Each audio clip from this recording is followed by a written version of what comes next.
We are reading today from Srimad Bhagavatam, Canto 10, Chapter 51, entitled The Deliverance of Muchakunda, Text 30.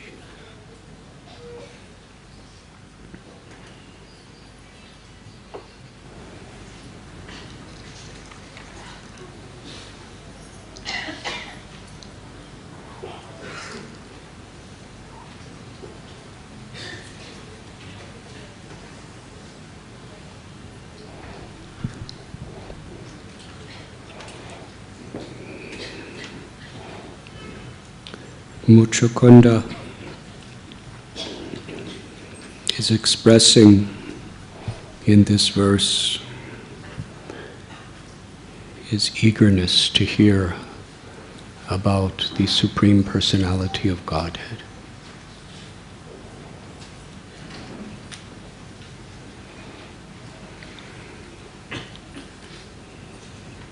Not only for himself, but for the welfare of all living beings. In other words, his eagerness is that everyone, for all time and all directions, will understand who is Krishna. Ultimately, what is their relationship with Krishna? Because through his travels in this world, he has come to a conclusion that nothing else really has any true artha or value.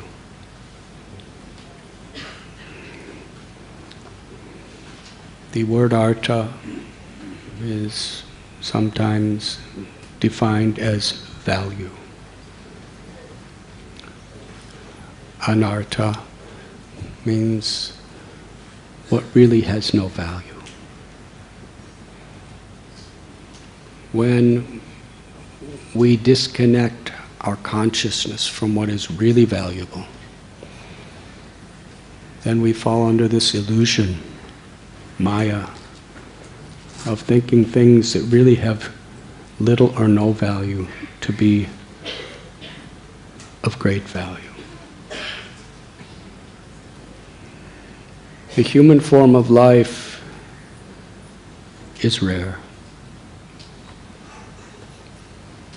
We take it for granted because we see so many humans all over the place, especially in Mumbai.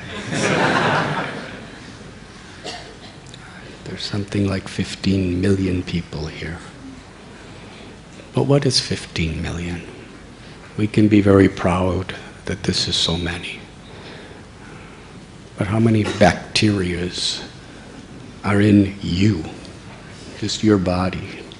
What to speak of all the bodies, of all the people, of all the species of life. Wherever there's life, there's the presence of the Atma, or the soul. There are 8,400,000 species that the soul travels through.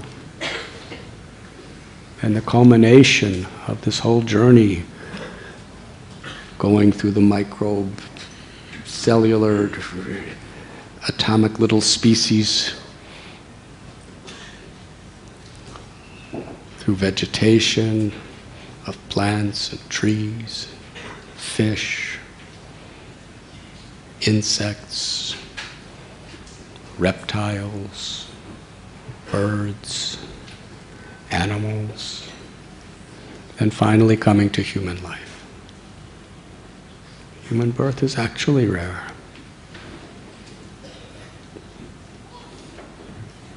But most people in this human birth, they just want to enjoy physical and emotional pleasures, wasting the actual purpose of this life. Atato Brahma Jigyasa. This is extremely important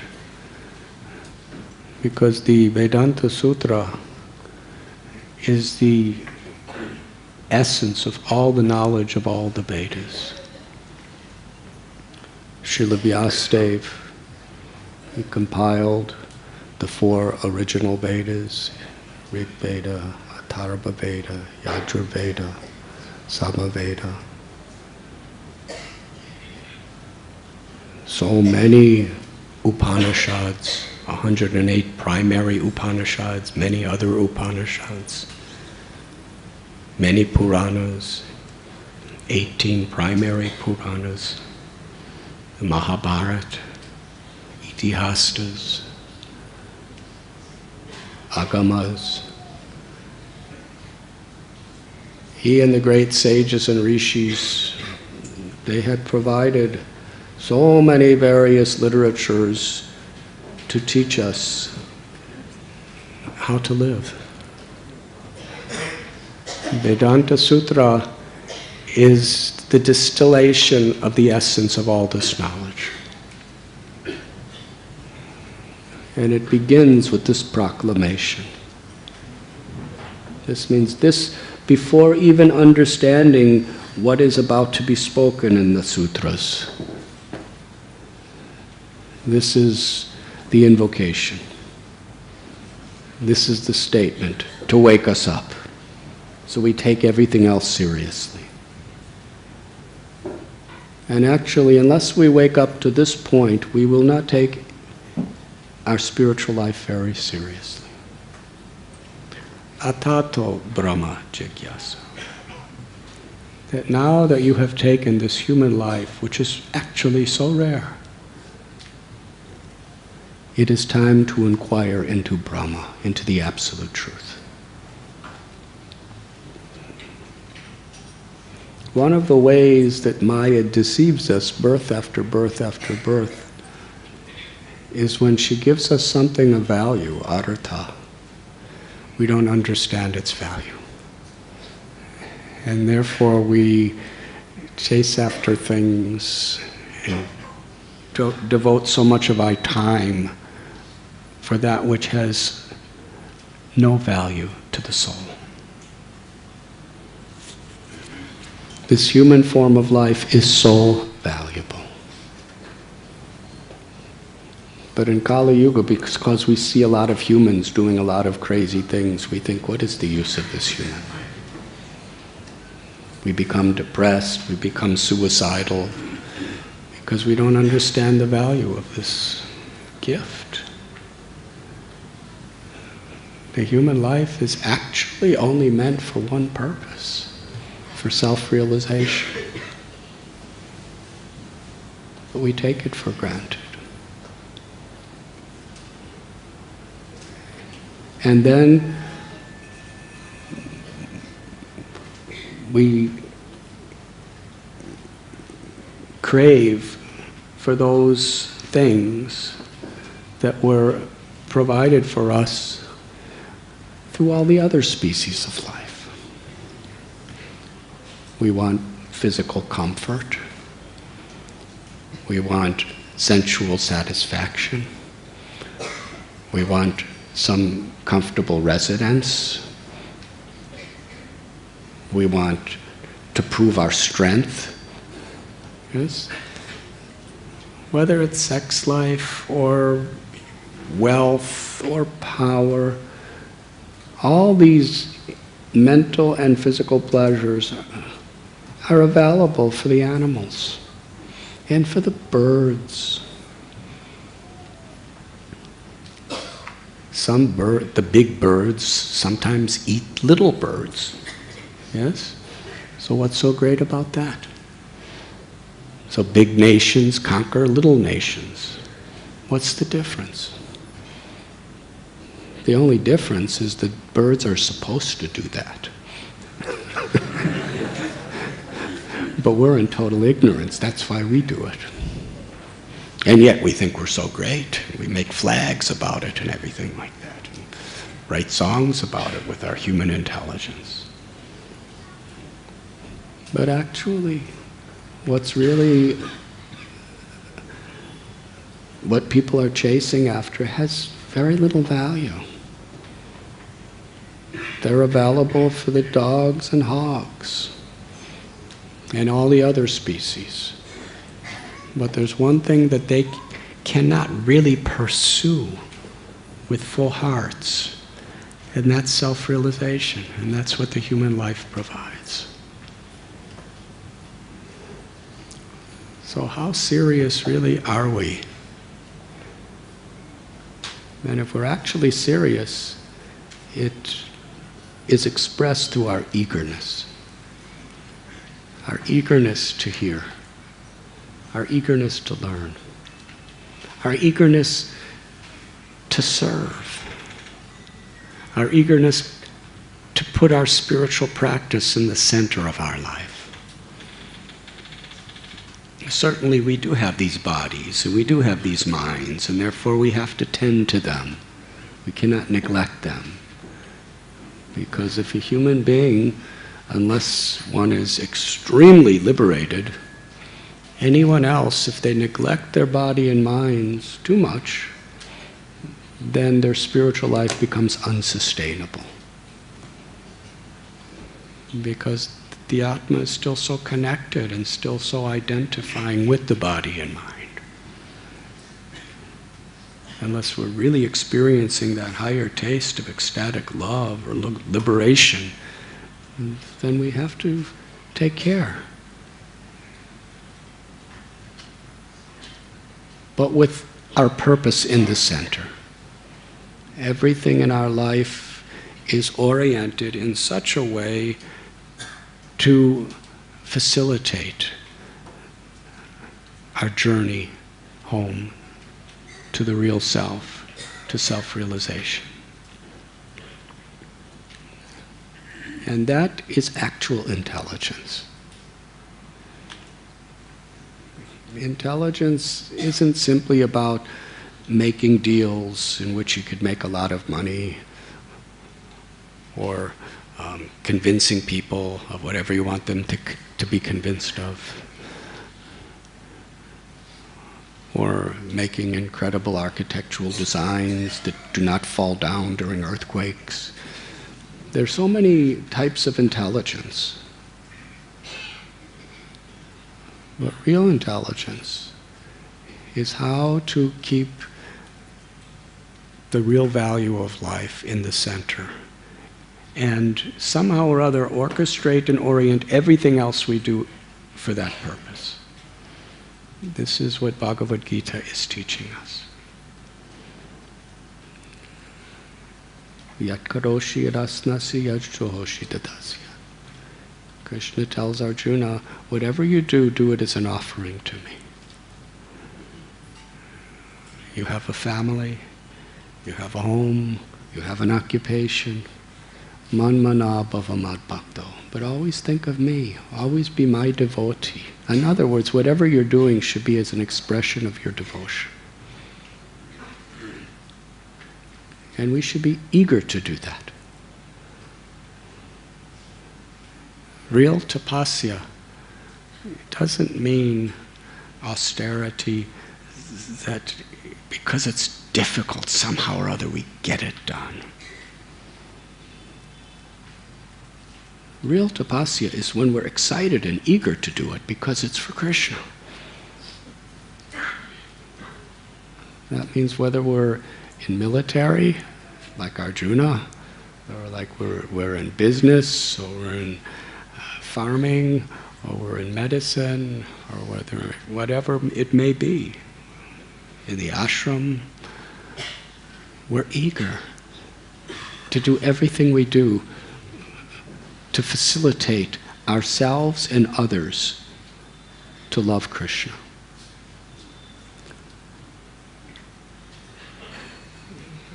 Muchukunda,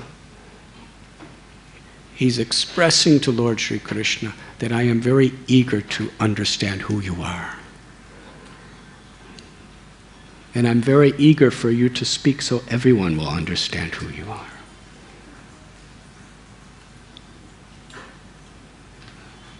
The background to Muchakunda's eagerness is very instructive. He was a king. Not just a king.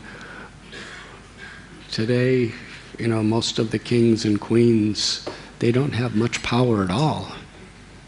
It's more or less symbolic. They get to, preside over formal events. But it's mostly, the political government that makes all the decisions and even tells the kings and queens what they have to do. But Muchukunda was a king of the Ikshwaku dynasty. That's the dynasty Lord Ramchandra appeared in. It's a dynasty that has descended from Surya Narayan. It's a dynasty of, in many cases, completely liberated kings and avatars. And he was such a king that he had no rivals in his kingdom. He was so successful in his area that when the demigods in the heavenly worlds, the Swarga Loka region, when they were being attacked and defeated, they were looking for somebody who could protect them. See, the demigods are very much like people who are doing strategic planning in this world. They look for a person who can get it done. They look for a person who in their area are really successful. So the demigods scanned the whole universe from Swargaloka down. Who in the world can protect us? And they don't need databases or anything like that. They have their own technology within their intelligence. And they found, here is Muchukunda. He's an unrivaled king on earth. He's the one who can help us. So Indra, they didn't just send, some letter to Muchukunda. Indra, the leader of the demigods, approached him and said, "We need your help." What kind of a person is this? He's living comfortably. He has an unrivaled kingdom. He has no anxieties in that sense.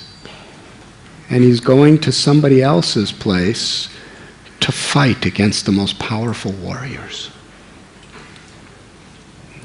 Quite selfless. He agreed. Why did he agree? Because he's a devotee. He was praying to Krishna for devotional service. He was praying that I want to see you, my Lord. And knowing that the devas, even though they may have their issues sometimes of being entangled in material existence, they were doing service to the Supreme Lord. Because after all, the creation is Krishna's creation. And Brahma is Atmabhu. He's born directly from Lord Narayan. And he's given instructions of how the universe should be conducted. And Brahma, in the service of Lord Narayan, is creating everything in this world. And he's empowering, on behalf of Narayan, all these demigods to take care of important aspects of creation, because nothing is ultimately impersonal. There's personal consciousness behind everything. And that's another way the Vedas teach us not to take things for granted. When we see rain, we just think, oh, the rain is coming because the clouds and because, the atmosphere, different chemicals, or not chemicals, but different elements are mixing, the ocean and the air and the humidity, and it creates, clouds, and it makes rain. And we just think like this. The heat, the sun, how we take it for granted. The sun's always there, it's just shining. But we need the sun, and we need the rain, and air. Every breath, we're surviving by the grace of air. And we just, in a very impersonal way, think air is there for everybody. If you have an asthma attack, you'll start appreciating air.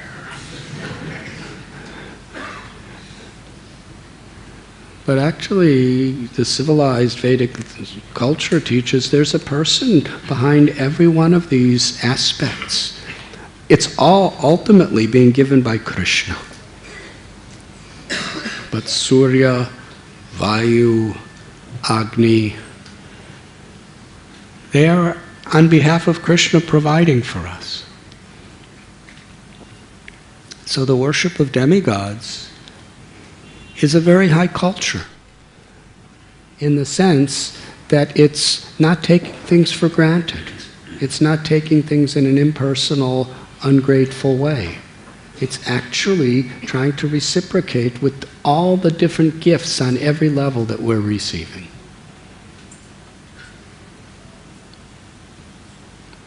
And there are so many millions of 33 million demigods, is that it? And that's just in one little tiny universe.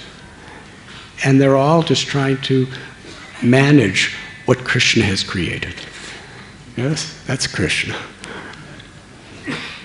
That little cowherd boy who's being defeated in wrestling by his friends.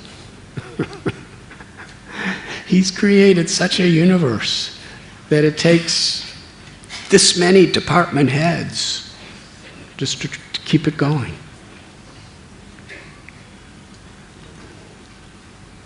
So when we honor the devas, what we're doing is we're showing that we're not taking things for granted. Things are personally giving to us, and we are personally showing our gratitude and appreciation. But Krishna tells in the Bhagavad Gita that because the devas, they are giving us material benefits. And even in our devotional service, we require those benefits to perform our service. So we should be grateful. But when we give honor because we want some material benedictions, then we miss the real purpose of the whole created universes. Devarshi putaptinirnam pitrinam. Krishna tells in the Gita that in the Bhagavatam, that just like the root of a tree supplies nourishment to every part of the tree, without a root, the trees cannot survive.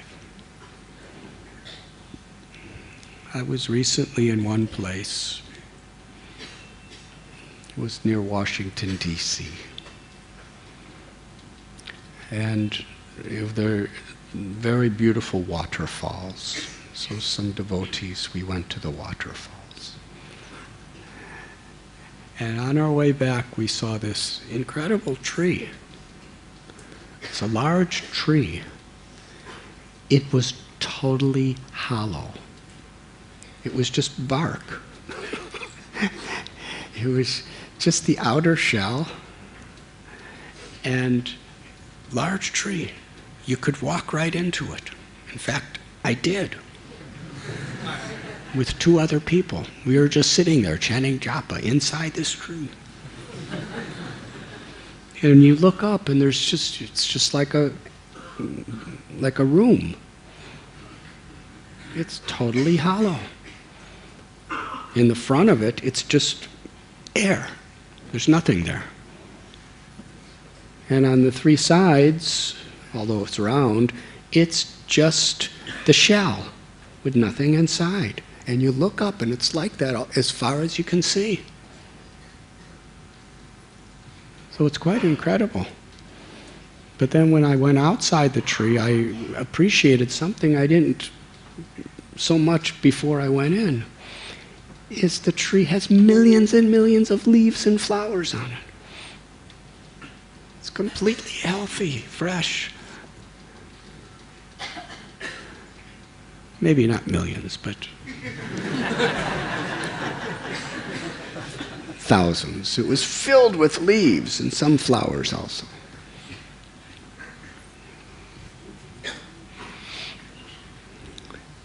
And because the root was healthy, because the root is healthy, even despite losing everything else, it's still completely full of life. So Krishna is the root of all existence. And when you water the root, automatically that goes to every part of the tree. In the same way, when we serve Krishna, when we please Krishna, then all the demigods are completely satisfied. And all of our ancestors. And all those who we are indebted to. Because according to the laws of karma, everything we receive, we have a debt. But when we surrender to Krishna and give pleasure to Krishna, all our debts are completely fulfilled. Because Krishna is the root of everything. So the demigods, even in their abode, so many difficulties and anxieties. Abrahma bhuvana loka punaravartanojana mamupetu tukontiya punarjanmanavidyate. From the highest planet to the lowest, all are places where there's anxiety. The devas are turning to a human king to help them. And Muchakunda, understanding the devas, they're doing Krishna's work. He left his family by his own free will and all of the comforts of his palace for Krishna's service. To fight against these asuras. Don't even waste their time with kingdoms like Muchakunda's on earth. He was going to battle against them. And he did. And he was defeating them. As long as he was protecting the demigods, they could not be defeated. So when you have somebody good like that, you don't want to lose them. So the demigod just kept encouraging to continue to protect. So for a long time. And finally the demigods got their own person, Kartikeya, the son of Shankar. And then they went to Muchakunda and they said, thank you so much for all you've done. You've worked so hard for so long. Now you can retire. But we have to tell you this. When you retire, there's really no place for you to go that you know of, because you've been on our time zone. And in our time zone, what our 6 months in this world is like a moment for the demigods.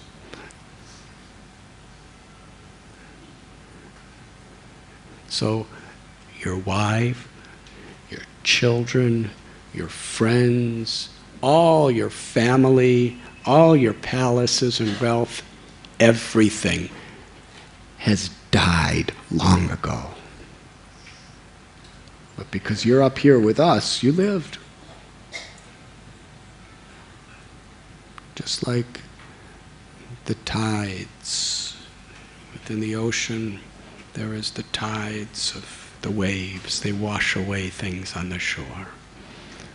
So by the power of time, Krishna, who says, Kala, time I am, everything is washed away. So after all this, now materially, he has nothing left. But the demigods, they give him a benediction. Anything you desire, we will provide for you. Except we can't give you liberation, because we don't even have that ourselves. Only Vishnu can give liberation.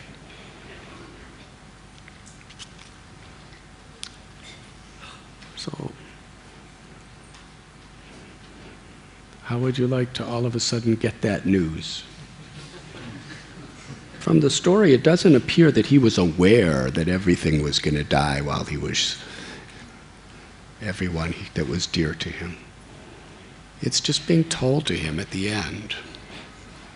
Thank you very much, now you have nothing left. But we'll give you any benediction you like. So Muchakunda, he didn't sleep for so many years doing his fighting, doing his service. He was tired. Now we all have this experience of what it means to really be tired. When you're really tired,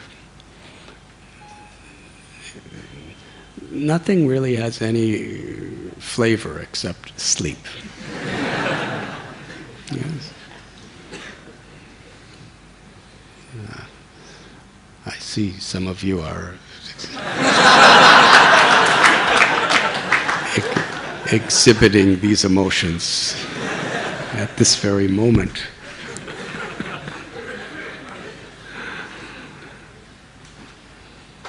When you're really tired, like now, some of you are maybe falling asleep, but the thought that prasad, nice khichdi or whatever they're serving is coming after, then you're ready to wake up. But when you're really tired, even khichdi doesn't attract your... So Muchakunda, he asked the demigods, just let me sleep. And give me this benediction that anyone who tries to wake me up is going to be burned to ashes. Now Muchakunda's very intelligent personality. He knows that he did a really good service for the devas and he was successful. So if anything goes wrong, they're going to come to him again.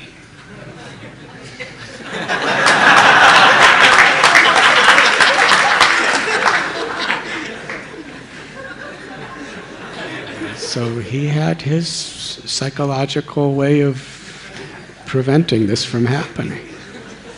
If the devas themselves give him this benediction, they'll never bother him again. At least not when he's sleeping. So be it. And he went to this cave and went to sleep. How he slept. Long time he slept. And Krishna, who is Parameshwara, he's the supreme controller of all controllers. He understood the heart of Muchakunda, and he wanted to reciprocate personally. Sometimes when we engage in devotional service and surrender in so many ways and we go through many challenges, we wonder, is Krishna really seeing us? Because, where is he? I just want to go to sleep. Where's Krishna? But Krishna sees everything. He's within our heart. He's within every atomic particle. He's within the heart of every living being. He's within the sun, within the moon, within the stars, within the air. Krishna's everywhere through his energies. And he's personally receiving whatever service we do.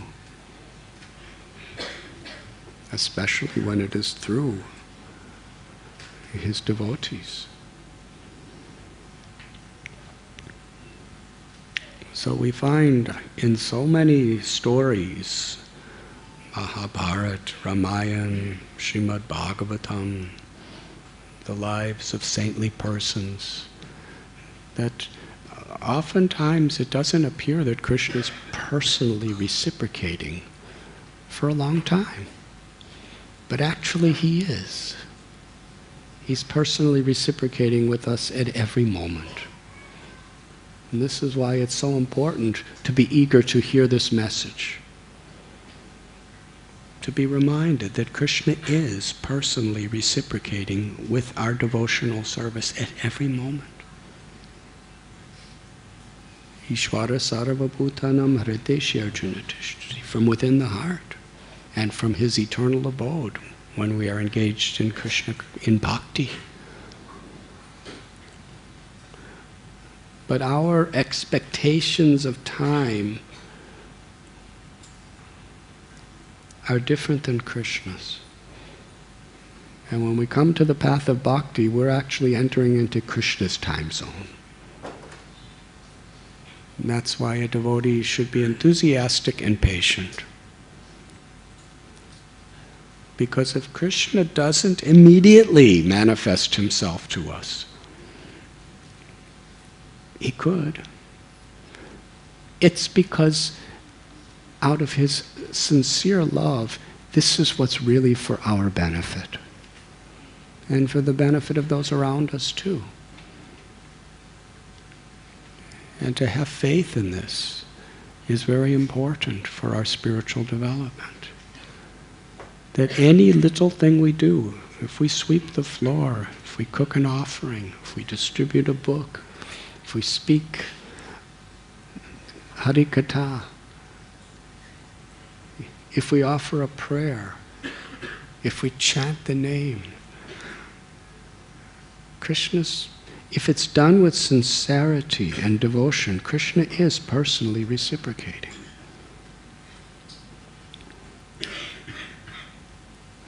And it's an investment that Krishna will never forget, because Krishna is supremely grateful.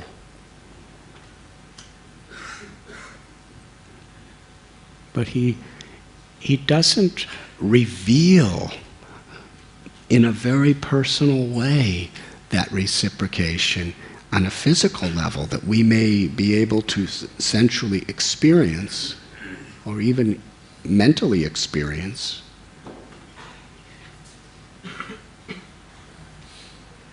Immediately, because he wants us to understand the value. He wants us to take shelter in a deeper and deeper and deeper way through this apparent separation.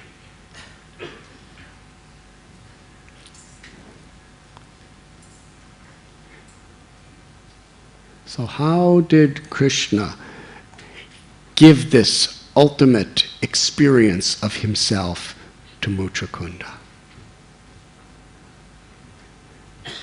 In his Leela, he wanted to orchestrate so many different pastimes to harmonize for a particular purpose. So Muchakunda is asleep in his cave, and Krishna's thinking of him while he's living in Mathura with the whole Yadu dynasty.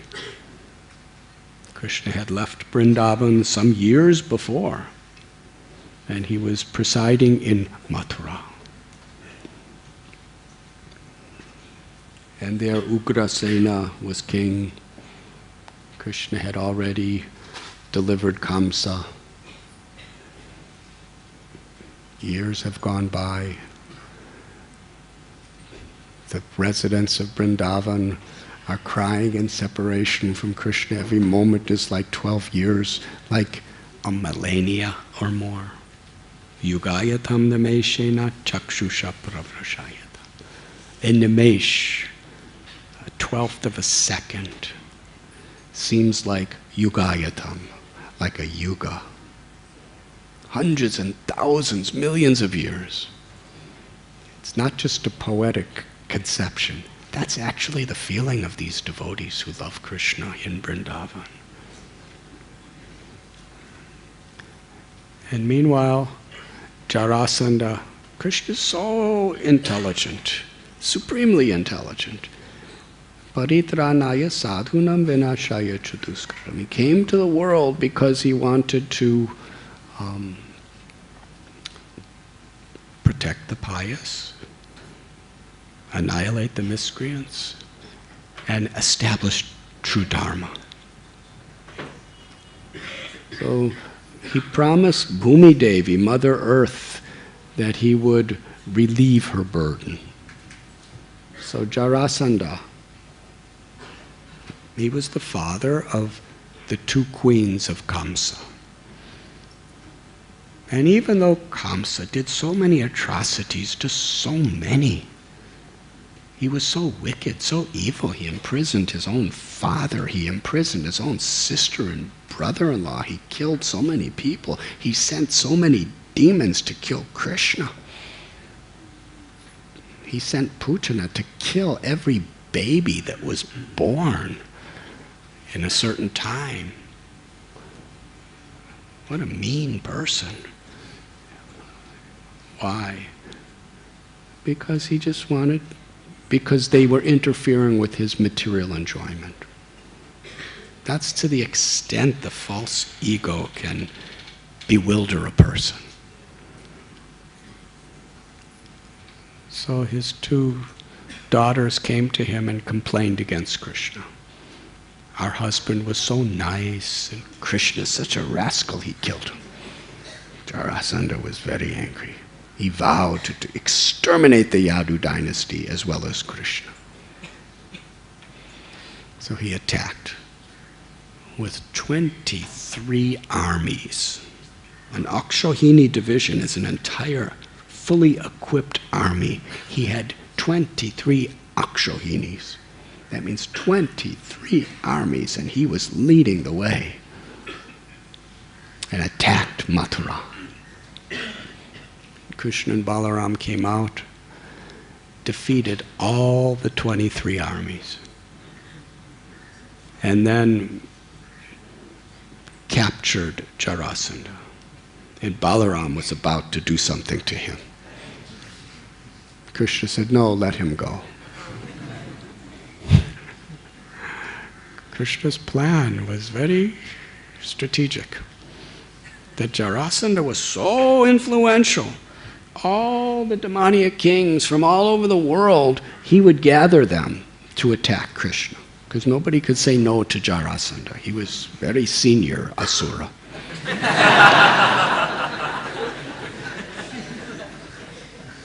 He was Kamsa was his son-in-law. That's quite an esteemed position. That means he was senior to Kamsa. So Krishna, instead of traveling all over the world to find these people, they were all going to come right to Mathura. And he did that 17 times. And every time, Krishna and Balaram did the same thing. They delivered all the armies and let Jarasandha go so he could bring more and bring more. 17 times he had been defeated. And now he was about to attack for the 18th time with 23 Akshohini divisions. Hare Krishna. So meanwhile, while he was making the plans and about to attack, Kalayavana was supernaturally powerful. He was beyond humans. He was like, he was born with such incredible yogic, mystic powers And he had an army of 30 million who were like him. No one could stand before him. And he was especially born to exterminate the Yadu dynasty. So he was a Yavana. He had no principles whatsoever except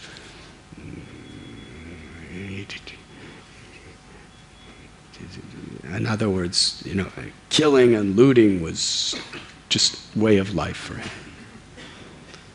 So he came to attack Mathura with his army. And Krishna and Balaram,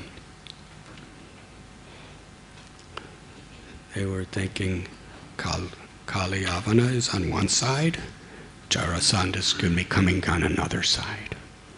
So while we're fighting with Kali Yavana's army, then the citizens of Mathura will be subjected to the attack of Jarasandha. So what to do? Krishna created Dwarka with the help of Vishwakarma, but he empowered Vishwakarma to do it really fast. Yes, sometimes we're proud of our construction. We get some professional company, and what usually takes in India 20 years, we do it in 2 months. We think this is very good. But what was constructed in Dwarka? Tens and thousands of magnificent palaces, each one better than Indra's. Yes, and beautiful parks and roadways. And it was all created in moments. Vishwakarma, he doesn't act like the architects in this earthly planet. He just has an idea, and then just by mystical powers it all is created. And Krishna does, through him. So the citizens of Mathura, obviously with these two armies about to siege the city, they couldn't all of a sudden, load their ox carts and their chariots and go to Dwarka. So how to transport them? Just like in our yatras, we want to go to Hampi, how to transport everyone. I think there's almost 5,000 devotees going. So many buses and so many trains and so many planes and so many cars and so many roads and so many bumps on every road. So it's a challenge. And that's just 5,000 of us. How big is the Yadu dynasty? So Krishna, when he wants to get something done, he does it according to his own will. We have a will, and then we have to somehow or other execute it. When Krishna has a will, it's executed. So Krishna built the city of Dwarka in the middle of the ocean, with huge walls around it to protect, but not like, fort walls, beautiful walls. And then all the citizens of Mathura, they didn't know what was happening. They just thought it's like another day. They went to sleep at night, and Krishna transferred them, he transported them with all of their families, with all of their possessions, everything was transported while they were sleeping. So when the Brahma Muhurta hour came, the bells of the temples, the conch shells for Mangalartis and everything were happening. When they woke up, there they were, with their husbands, their wives, their children, all of their best possessions. They just woke up and it's all there in a magnificent palace in Dwarka. That's all. They went to sleep. They woke up, they were in Dwarka. Yes. Just like I think it's the August Kranti. I'm told you just go to sleep in Mumbai and you wake up and you're in Mathura.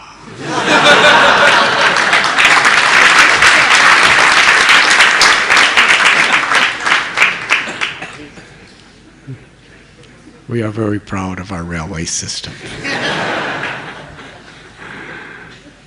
But Krishna has his own railway system. So now there's nobody in Mathura. And Krishna and Balaram go out, and Kalyavana's looking at Krishna, and he's saying all terrible blasphemies against Krishna, because that's the way warriors like to fight. They insult each other to exhibit their anger, and that kind of energizes them to fight more. And also, by these insults, the idea is their arrogance of insulting another is going to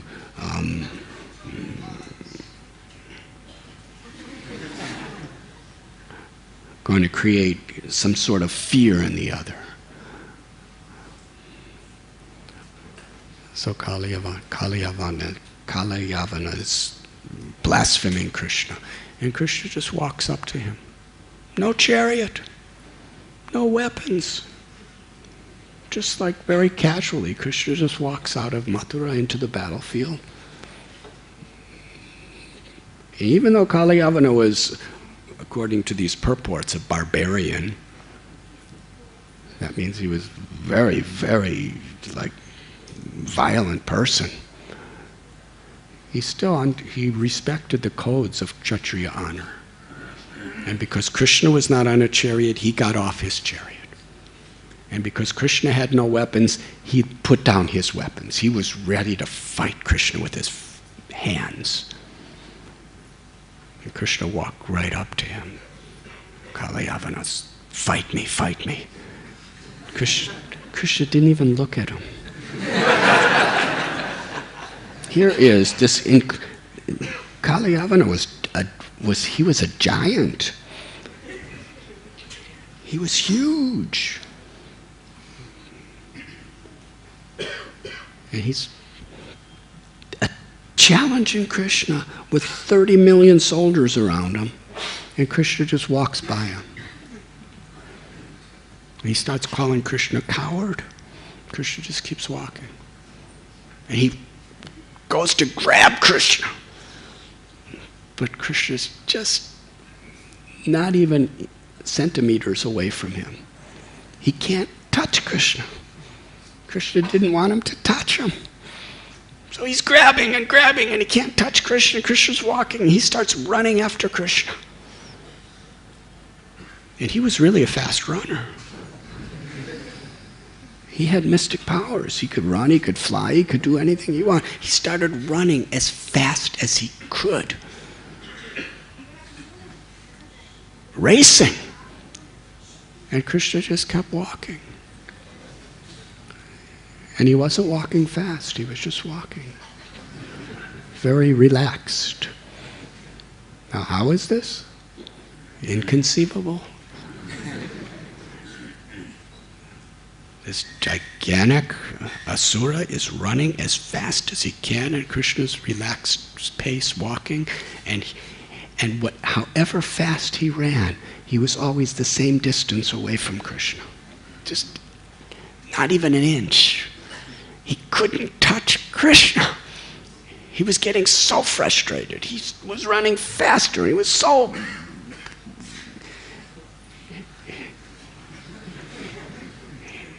His mind was stirring with anxiety. I have to fight this person.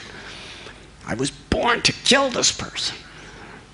And Krishna walked through the field, long distance, walked up a mountain.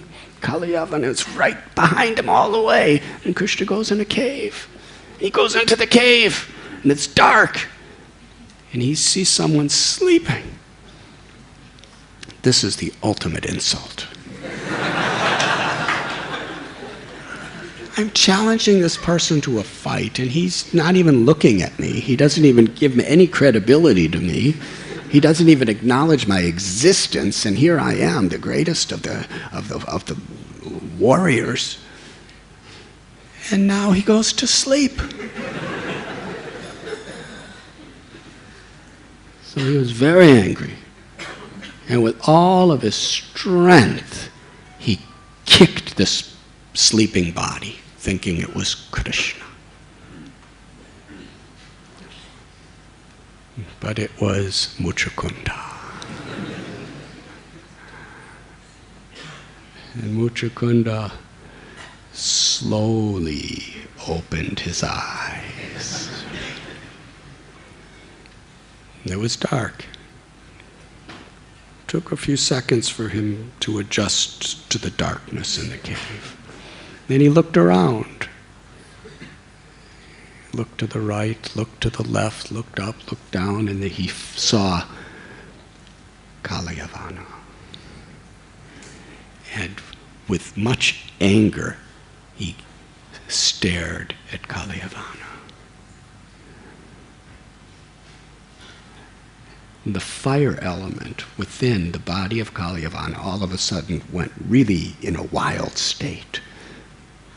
Because all of us, everything in material nature is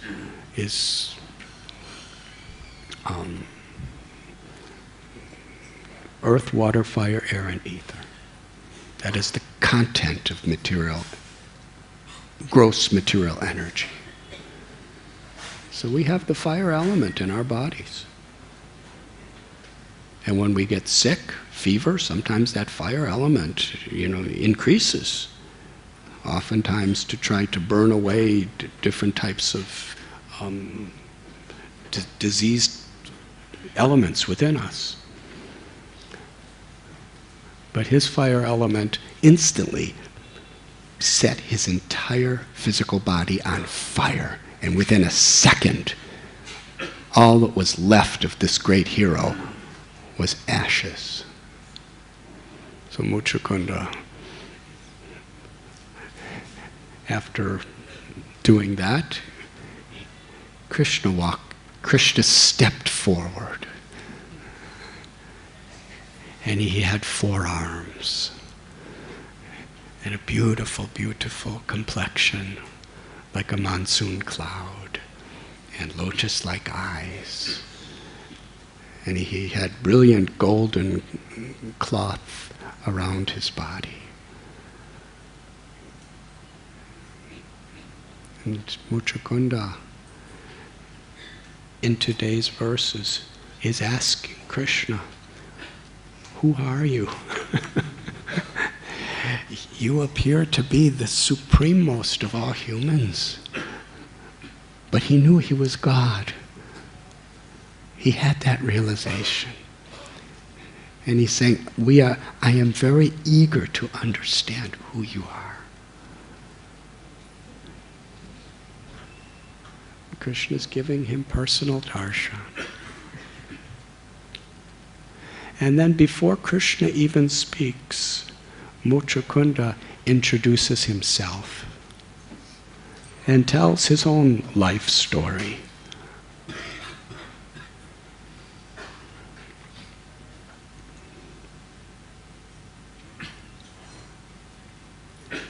And he explained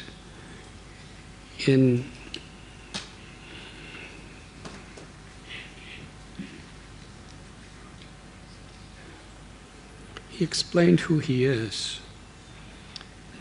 And Krishna, being very pleased, he says to Muchukunda that you are my devotee. I always reciprocate with the love of my devotees. You can ask any benediction of me.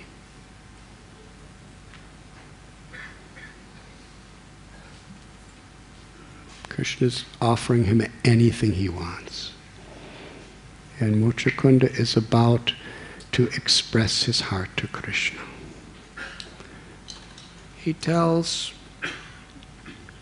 First Krishna tells about himself. I'm sorry. He says, this is so beautiful.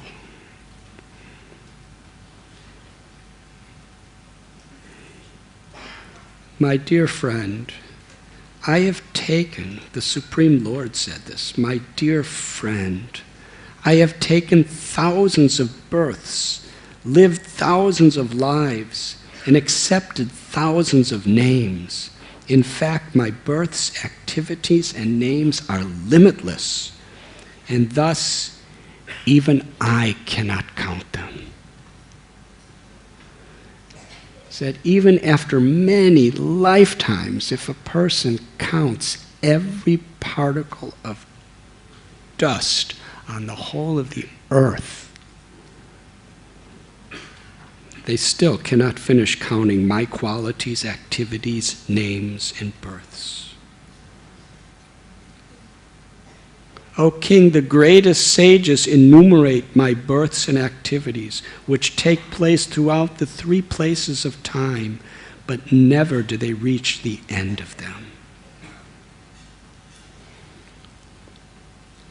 This is a special feature about our Srimad Bhagavatam in particular, in our Vedic literatures in general. The concept of Sanatana Dharma. It's so deep, profound, and although infinitely concise, so universal. We find such an incredible understanding specific of the personality of Godhead.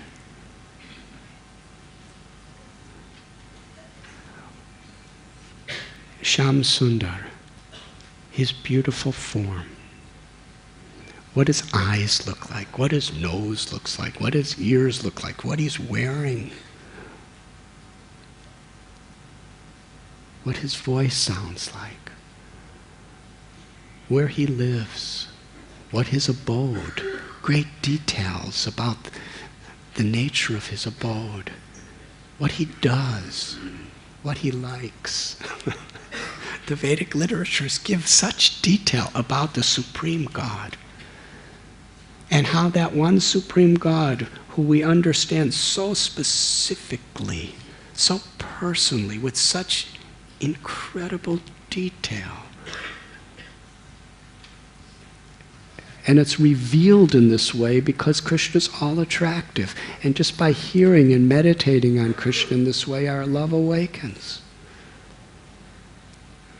We find little Dhruva Maharaj, when he was only 5 years old, Narada Muni described in great detail the form of the Paramatma, the Lord within his heart.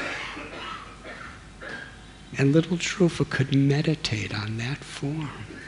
And through that meditation, he began chanting Krishna's holy names. He became completely pure and saw the Lord face to face. So while we're getting such a specific, incredible explanation and understanding of the personality of Godhead, his abode, his activities, his body and his qualities, we also learn that he manifests in incredible forms. Narsingha, Varaha, Kurma, Matsya, Ram, Narayan, Vamana, all these different forms.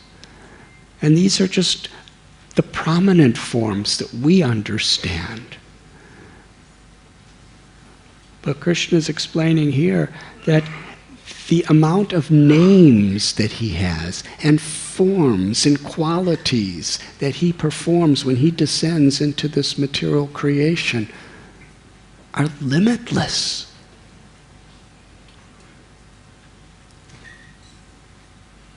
How many particles of dust are on the earth? Even if you could calculate specifically how many there are, infinitely more is Krishna's names, forms, and activities. So Srila Prabhupada explained to us that this is such a great opulence because it could be so unifying. If you don't understand the essence, but you try to have a very universal concept, then it becomes nothing. Just being universal without specific essence. But if we're just specific without understanding the universal nature of that specific, then you become very arrogant and sectarian. But in the principle of Sanatana Dharma, wherever we find the essence of the truth of what Krishna teaches in Bhagavad Gita, what's revealed in Srimad Bhagavatam and in these scriptures, we understand that that is true Dharma. And that the Lord can appear in so many ways to manifest that true Dharma. So within Sanatana Dharma, all the true religions of the world can be identified by the quality of what's actually being taught and what the realization actually is on the basis of the Vedas. And it's inclusive.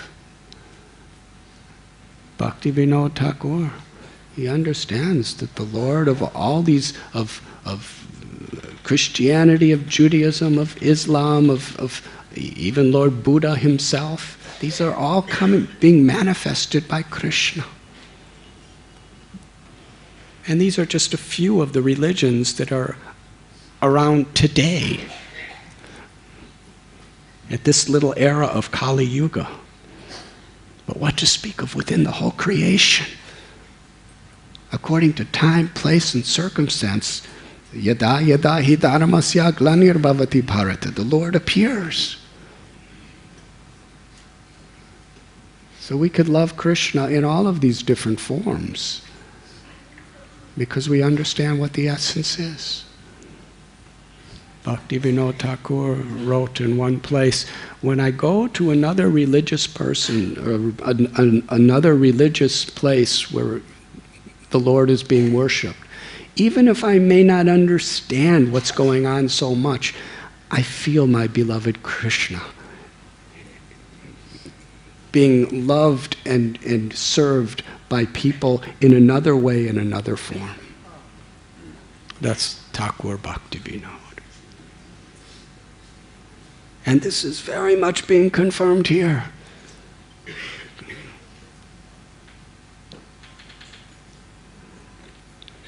And this is why the Vedic principles, the Vedic culture is so necessary to be understood throughout the world.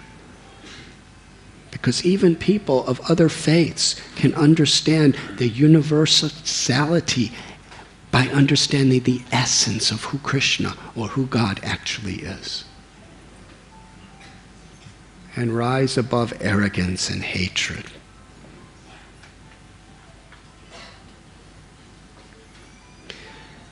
Krishna reveals himself to Muchukund in this way and then asks him, any benediction you like, please ask.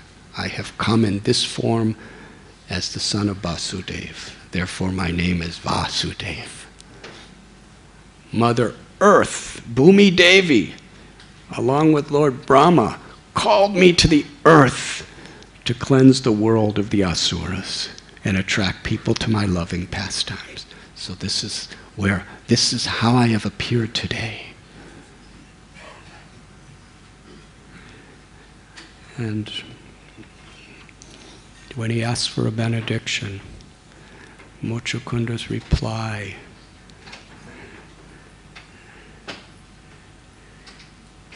he says,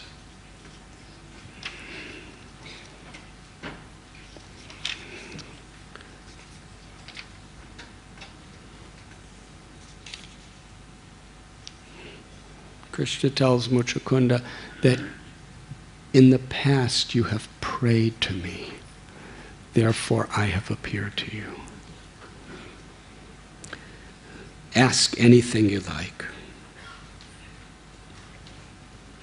Mochakunda tells, "O Lord, the people of this world, both men and women, are bewildered by your illusory energy.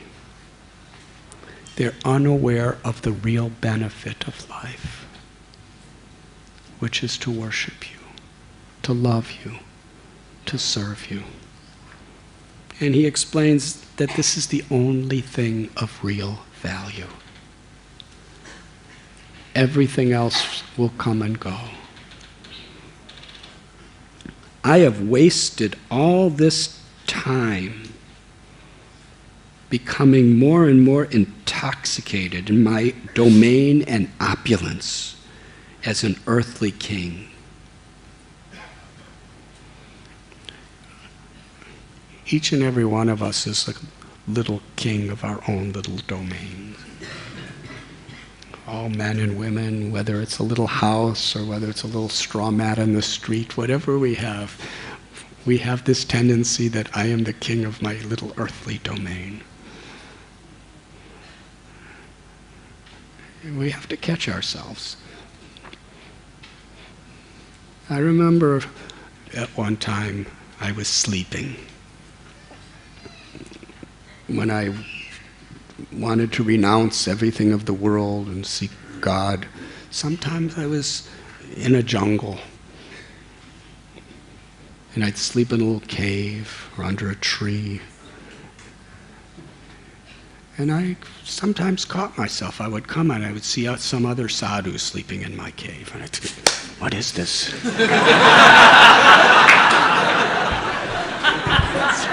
It's my cave. Or it was a really nice flat spot under a tree, which is very rare in a forest, and you see some other sadhu sleeping under the tree. I think, what? He's under my tree. So in whatever situation, the tendency is we're the king of our own little domains. Yes?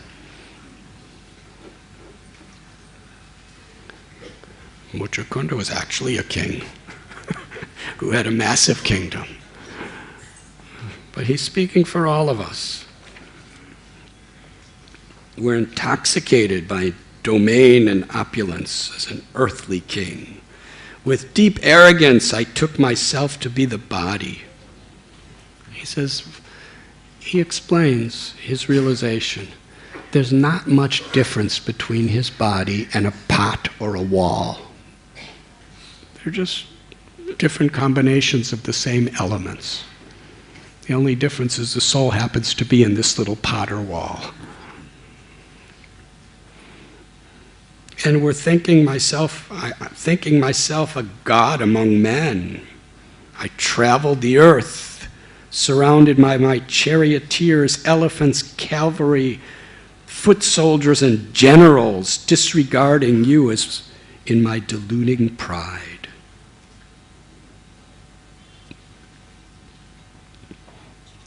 He says, but I did not understand that a man obsessed with these thoughts of I and mine doesn't see that God, in the form of time, is about to devour them.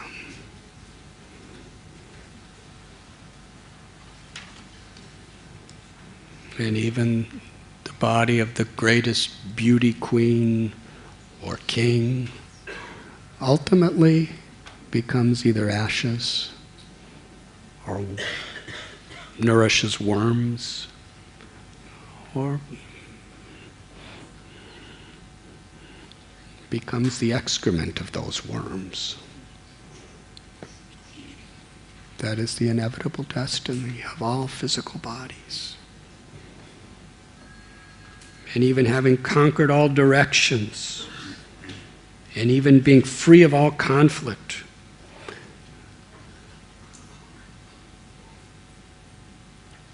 still, even the greatest conquerors of the world, they are all conquered by their senses and their mind.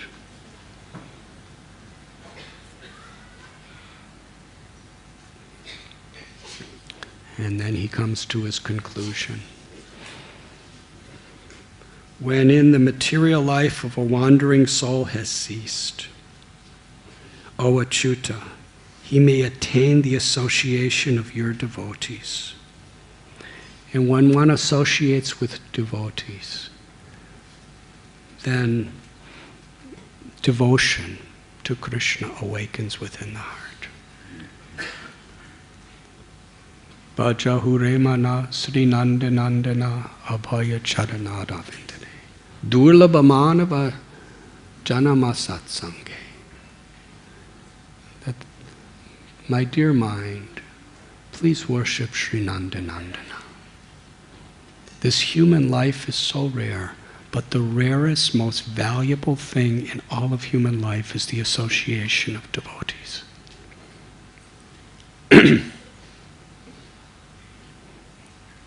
Even attainment of all the 8 mystic powers, the siddhis of the yogis, even attainment of liberation from all suffering, even attainment of elevation to the heavenly worlds, cannot compare to even a moment's association with devotees. Because none of these other things directly awaken devotion to Krishna from within our hearts. We should not take for granted the association of devotees. This idea of artha and anartha we're speaking of, what is valuable and what is really not valuable, comes from an ungrateful heart. We take things for granted. We take the human life for granted because there's so many humans. We don't understand the incredible value that we have in this human life. We take the association of devotees for granted because oftentimes it's so easy to have the association of devotees. Or there may even be a lot of devotees around. So we're thinking, so what? We deal with each other in very wasteful ways. Each moment is more precious than everything in creation. To hear about Krishna from devotees, to speak about Krishna to devotees, to serve devotees. More precious than anything in all of creation. And to the degree we actually appreciate that association, to that same extent, Krishna will reciprocate and our love for him will awaken. Our devotion will manifest.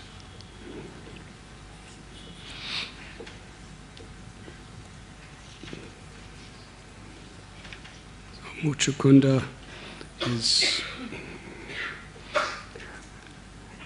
appreciating that after wandering through this world in so many ways, and nothing else was really of value, not my chariots, not my elephants, not my palaces, not my powers, but the association of devotees is what awakened my devotion. He says, the only benediction I want from you is to serve you.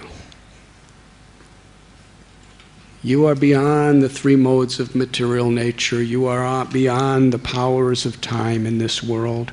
I only want to take shelter of you.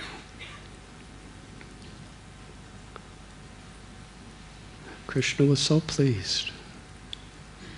Nadanam na janam na sundarim kavitam vajagadisha kamaye mama janmani janmanishwari bhavatad bhakti rohaiti kitvai. Sri Chaitanya Mahaprabhu, in his Shikshastakam prayer, he prays, I do not want wealth or beautiful opposite sex. I do not want fame or great knowledge. I don't even want liberation. I only want to serve you birth after birth after birth. It is the same prayer that Muchukunda is asking for when he's offered any benediction. I simply want to take full shelter of you and render service to you.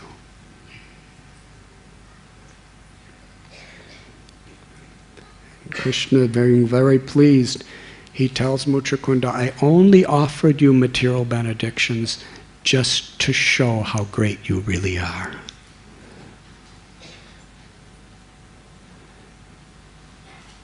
And Krishna gives him such a benediction.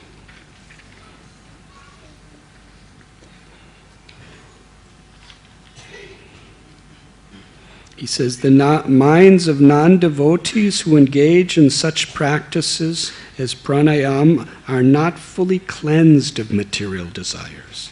Thus, O king, material desires are again seen to arise in their minds.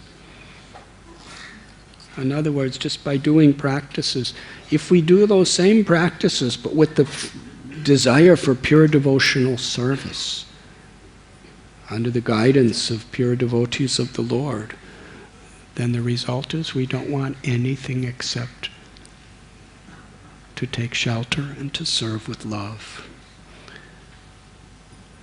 And Krishna tells Muchukunda, wander this earth at will with your mind fixed on me. May you always possess such unfailing devotion to me.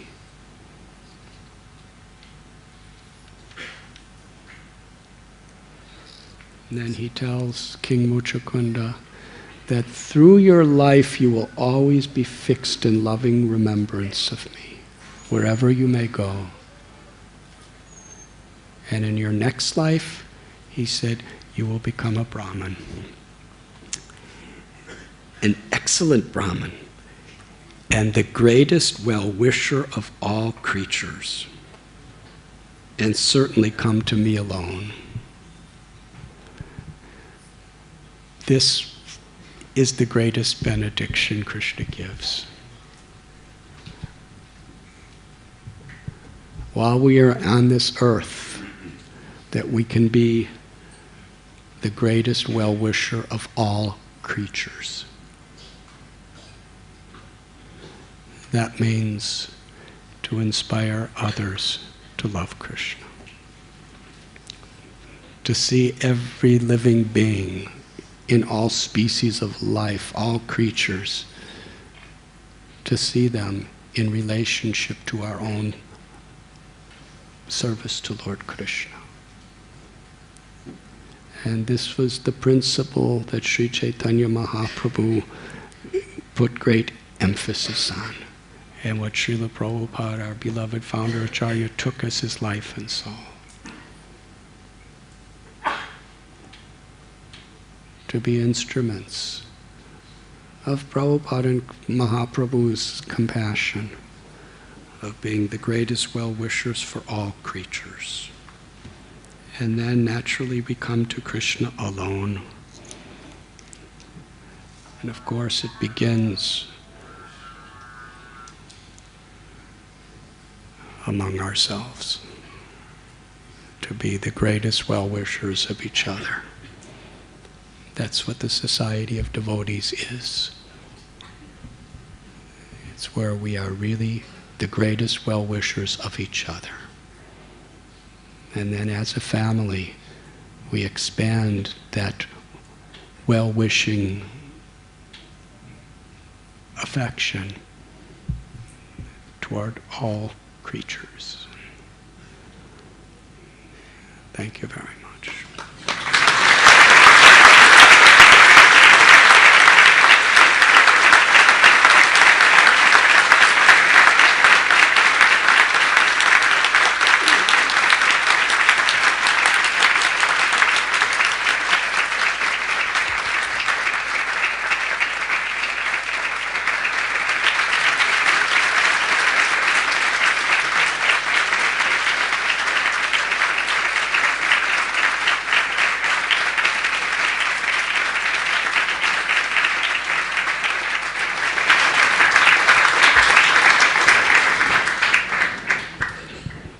Khichdi is waiting for you.